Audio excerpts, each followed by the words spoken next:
Hi hello welcome to our channel. నేను మీ journalist విప్లవశ్రీ. ఆమె గానం వినిపించింది, కానీ ఆమె బాధను వినలేకపోయాం మనం. పాటలు పాడితేనే నా బాధను మర్చిపోగలను అని చెప్పేసి, నా గలం వినిపిస్తేనే నేను బ్రతికున్నట్టుగా ఉంటుంది అని చెప్పేసి మాటలు గాయని కల్పన గారు ఎన్నోసార్లు ఇంటర్వ్యూలలో చెప్పినారు.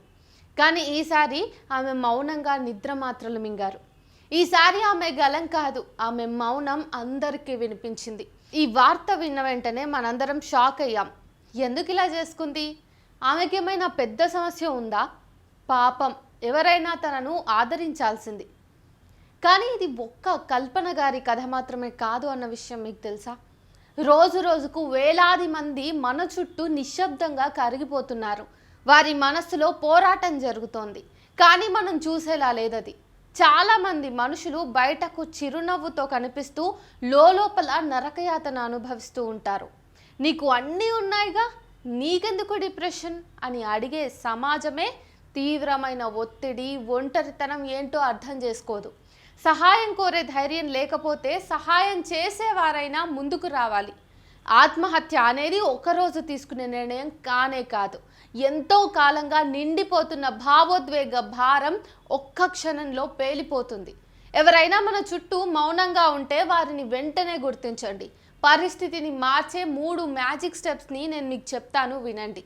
ఎవరైనా బాధలో ఉంటే వారికి నువ్వు ఒంటరివి కావు అనేటటువంటి ఒక నమ్మకాన్ని ఇవ్వండి. ఆ తర్వాత ఇలా అనిపించడం సహజమే అని చెప్పేసి మీరు వాళ్ళకి ధైర్యం ఇవ్వండి. అసలు నీకేమైంది అని కాకుండా నీకు తోడుగా నేనున్నాను అని చెప్పేసి చెప్పండి.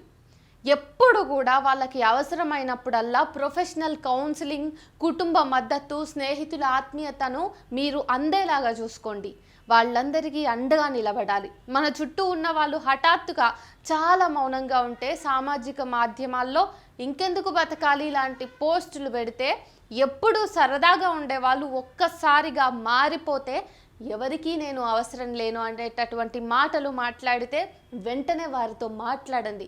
తక్షణ మానసిక సహాయాన్ని అందించండి. ఆత్మహత్య సమస్యకు పరిష్కారం కాదు, మనోబలం, అండదండలతో నిజమైన జీవితం తిరిగి పొందొచ్చు.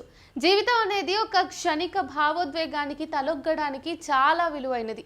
ఇకపై ఎవరికి మౌనంగా కన్నీళ్లు కార్చే పరిస్థితి రాకుండా మనం ముందు వెళ్ళి ఆదుకోవాలి.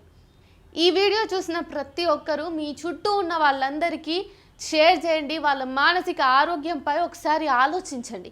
ఎవరైనా బాధపడుతూ ఉంటే వారిని జడ్జ్ చేయకుండా అర్థం చేసుకోండి.